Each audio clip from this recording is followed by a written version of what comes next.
بسم اللہ الرحمن الرحیم۔ السلام علیکم۔ Welcome to my YouTube channel.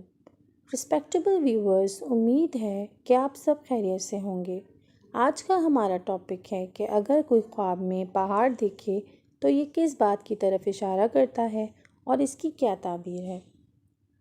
حضرت جعفر صادق رحمۃ اللہ تعالیٰ علیہ نے فرمایا ہے کہ خواب میں پہاڑ کو دیکھنا 5 وجہ پر ہے: بادشاہ، منشی کا کام، فتح پانا، بلندی حاصل کرنا، سرداری پانا۔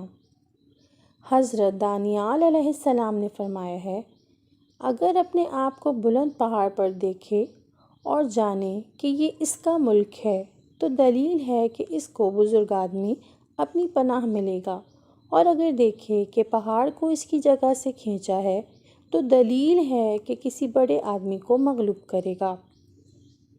اگر آپ بھی اپنے کسی خواب کی تعبیر جاننا چاہتے ہیں تو پلیز کمنٹ میں لکھ دیجیے۔ For more videos and updates do press the subscribe button. Thank you for watching. خدا حافظ۔